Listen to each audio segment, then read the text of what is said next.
500 plus people have. So our first impression is really great and something that you want to think about when building your own profiles. Yeah. Something to consider, one of the very first things that you mentioned was the headshot. They have a picture, right? I was going to see, I've got my phone here. I'm going to try to actually take a picture with everyone here. Pull in and yeah. All right, ready? 1, 2, 3. Very good. All right, so I've got this picture. I don't know how to pull it up on the screen. That's too much work. But do you guys think this would be a good profile picture for me, for my LinkedIn profile? What if Sarah got in a picture with Todd? Are you trying to say that I'm hooked? No. Why is this not a good picture? The photos are not you, but the photos. Yeah. So it might be blurry. Appreciate that. No, I mean, a selfie, as cool as they are and as fun, it's really not professional. It's not appropriate. And there's about 1, 2, 3, 4, 5, like 30 people in this picture. How do they know who I am? We've got some examples up here. The top left is in his bathroom. That's not good. The bottom left is a whole bunch of people. I couldn't tell you whose profile that is. And then the top right, you may say, oh, that's a good one, but it's not really centered on her face. So we would say the bottom right is a good picture to shoot for. One that's got a plain background, it shows your face in a professional setting, doesn't have like graffiti in the background or anything like that. Any questions about a headshot? I have a different question on connections. Can I ask you right now, or you want to visit the number of connections? Sure, ask away. I mean, is it really important to have more connections, or is the value of the connection more important? As in, I have like around 100 connections, but whoever I'm connected to, I really value. They don't like, I don't know. So quantity over quality, kind of? Exact, something like that. Usually this is more important. Probably quality over quantity. This isn't Facebook. These connections are meant for professional use. So while I connected with some friends, but that's because one of them is a professional photographer. So I connect to them on a professional level. So you want to have these quality connections. And kind of going off of that, when you're requesting to connect, you want to send out a customized request. And so again, that's showing the professional aspect of it. So quality over quantity is what's most important. Yeah. But we'll get there. Yeah, we'll explain a little bit more about that, but it's a great concern, yeah. Alright, so headlines. As you may notice, we're kind of starting at the top and making our way down in the LinkedIn profile. So headlines, that's another attention grabber that you will see on LinkedIn. And so we just have this short little video, and then we'll get back to the rest of the PowerPoint. Does your LinkedIn profile headline suck? Alright, that's probably not a question you've ever asked yourself or spent more than 15 seconds thinking about if you have. See, LinkedIn defaults your headline to your current title and company. Most people just leave it that way, which means you're actually missing out on a big opportunity. So let's change that. You can edit your LinkedIn headline by going into your profile and simply clicking on the pencil next to your headline. So, what makes a great, eye-catching, job-landing headline? Well, the most important rule is be specific, telling people exactly what you do while also being compelling enough to make people want to learn more. Say you're a marketer, a salesperson, or a designer. That's not all you do, right? Well, for example, I'm not just the director of marketing at Muse. I'm a marketing pro who focuses on member experience and viral content. You can add in your specialties, your industry focus, or what you're most known for. Also, it's okay to inject some personality, like the fact that I'm a serious Catholic. Well, not too much. That can make you stand out in the wrong way. Then, just hit save. Alas, you're no longer one of the generic masses with a stale LinkedIn profile. And for even more career advice, check out themuse.com/advice. So going back to the presentation, we have a couple examples up here of bad and good headlines. So one of the bad headlines is student. You may think that's okay, but it's actually a little boring. Again, as the video talked about, you want something that can grab someone's attention. Student, okay, there are a lot of students on LinkedIn. What makes you different? Social media superstar, well, that kind of gives a little bit more description as to what you do. Superstar is not very professional, is not a very professional word. unemployed, again, boring. You don't really want people to know you're unemployed, but also, well, if you're looking for a job. Okay. But also, what other things are you doing while you're unemployed? Are you running an online blog? What else are you doing? And then I don't go with the flow, that's for fish. Just a little fun thing. There's a fine line between writing good headlines, professional headlines, and then just being a little bit too creative. But it can also depend on what major you have. If you're an engineering major, if you're a public relations major, or if you're a design major. Maybe if you're a design major, you'll have something a little bit more creative, but there's still a fine line between good and bad headlines. So good headline, fundraising consultant helping major nonprofits raise money, leadership development counselor, or aspiring engineer seeking opportunities, cat lover. So as the video said, maybe leave out cat lover. But aspiring engineer seeking opportunities, again, that's something that maybe students can put on their LinkedIn. And at this point, we're going to have another activity. So if you have any pens and paper, or if you have the job search guide on page 42, there's some space. We're going to give you guys the opportunity to write your own headline that you would put on your LinkedIn. And if you have any questions, we'll give you a few minutes. If you have any questions, feel free to ask us. Maybe kind of use these examples as guides to help you write your headline, what not to do, what to do. If anyone needs a pen, we have a couple up here. That's right, Career Development Center pens. Get them while they're hot. Raise your hand. Yeah. Yeah, so we give about a minute or two before we reconvene in just a second.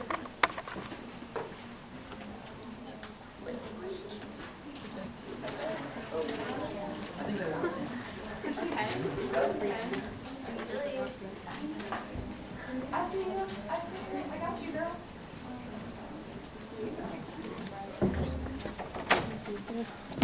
We were racing. No.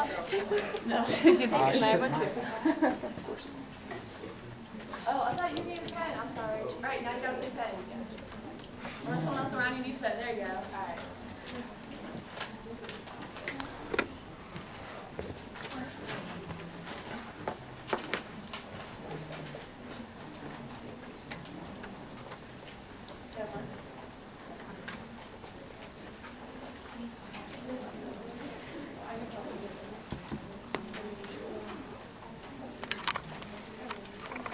Feel free to ask me questions if you have specific questions. We can come over and help you.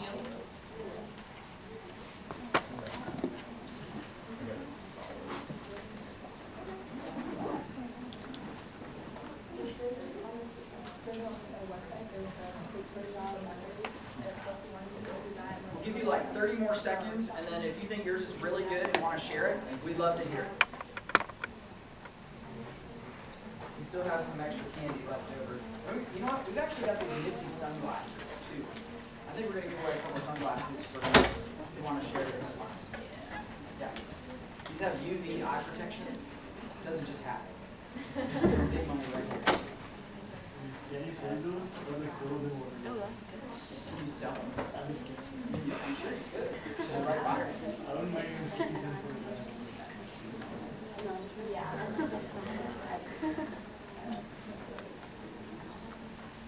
All right, who's got a headline that they want to share with the group that they think is really awesome? Any cat lovers in here? Yes, what's your name? Sydney Borden. Sydney, nice to meet you. Aspiring physician seeking clinical opportunities. Excellent. Let's give her a round of applause.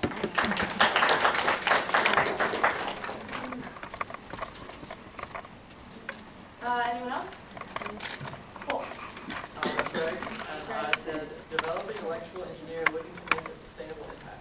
Developing electrical engineer looking to make a sustainable impact. Awesome. Give them a round of applause. And another?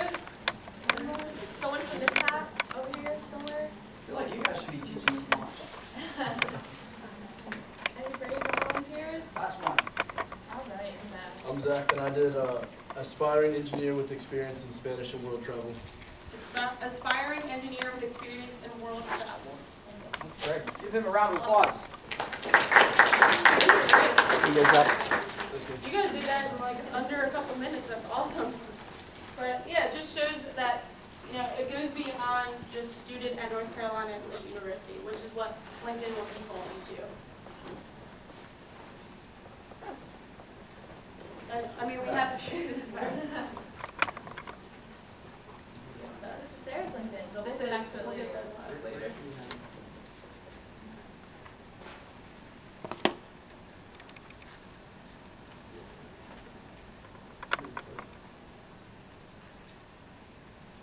for bearing with us a little bit. I hear the pens clicking that I just handed out, but they're nice. Some of those pens are also silences, which I did not realize. So if you have a smartphone and you have one of the nice pens with the little ball type thing on the end. Yeah, they're cool. So we just covered headlines, and that's the first things that someone's going to view when they're on your LinkedIn profile. The next thing that they're going to see is your summary. So if any of you have been to the the launch about resumes, it's kind of similar to what you would do with the summary on your resume.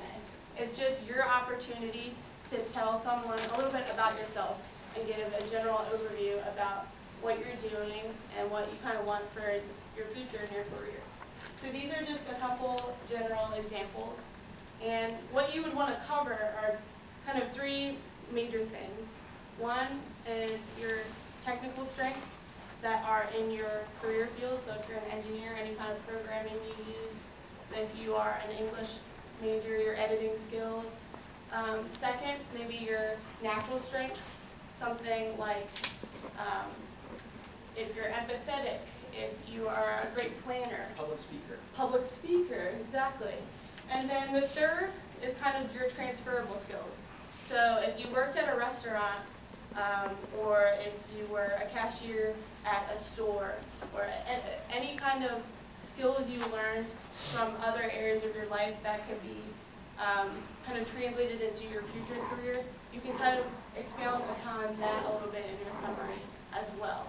If you're a great time manager, if you're a great problem solver, anything like that is something that you can kind of bring into this section. And we brought, yeah, you can go ahead. Okay, well, we have two examples. I think the top one is a little too short, not as extensive as we kind of would want you guys to be. It doesn't show your personality, the energy and life to your profile. So if you're going to expand upon, if this person was going to further this summary, this is kind of where we would want to go with it. Bring it to a couple more lines. You can see, is it possible to predict which idea will be the next big thing? So it's really kind of engaging the reader, again, showing your personality. So this is kind of more of what we would love for you guys to have for your own summaries. Yeah, absolutely. And because this is the first thing that people are going to see, try to put bits of information that maybe you could connect with somebody on. Right. So like maybe your Myers-Briggs type indicator. Yeah. Like if I see somebody's an ENFJ, which is what my type is, be like, oh wow, that's an ENFJ. There could be only, so many of those in the world. Right? So things that make you unique, you can put your strengths, if you've done the Strengths Finders test, put those on there. So after your summary, the next section that we kind of encourage you to have is experience. So listing all the roles that you've been involved in your community at NC State, any jobs, internships, co-ops, that's where all those experiences would go. So you'll list the role, then where you worked, and then the dates. If you're still there, it'll say to present, kind of like what you would do on your resume. And another cool feature on LinkedIn is if that company or organization also has their own LinkedIn profile, you can connect to theirs when you're typing in that organization, and it'll pull up their logo and put it on the right side in the experience section. So it's a nice kind of visual feature that makes you stand out, makes your LinkedIn profile pop, and really adds validity to your experience. Once you have all that kind of technical information down, next what you'll want to do is expand upon your role with a few bullet points similar to what you do on your resume. And that's kind of nice rather than just leaving the role up there, being able to really be specific with what you did. And adding the quantities, quantifying where you can. You can see that they have the amount of money that was brought in, the increase that the result from revamping and maintaining the blog. So for this person, they did a great job with kind of really beefing up that experience section. And kind of going off of that with the resume, you definitely want to have your experiences on your resume on LinkedIn, but you can also have more. This is an extended resume, so you want to, there's no one-page limit, so you want to be able to find as many ways as possible to connect with other people and let them know you're doing a lot more than what's just on your resume. And another cool thing you can do is upload documents, pictures, links, videos, different kind of multimedia things that you produce within those roles. And that's another really cool feature that you can't do on your resume, like Miriam said. If you think of it as an expanded resume, that's something that is a really cool opportunity. If anyone has a blog, if anyone had to make a video for a job they were in, you can definitely upload it there. And it's just a great opportunity to show how well-rounded you are and give the viewer evidence of what you're doing. I love that feature on there. Yeah. So for work experience that's not necessarily related to would you recommend even putting it on there, or is it just gonna fly around? I would put it on there, but I wouldn't put it on there if it wasn't meaningful to you or if you didn't learn anything from it. How I kind of gauge that is if I'm in a job interview and I can't talk for a couple minutes about whatever experience is on there, I wouldn't throw it up. But I certainly have a few roles that I've been involved in that definitely don't directly relate to my future career goals.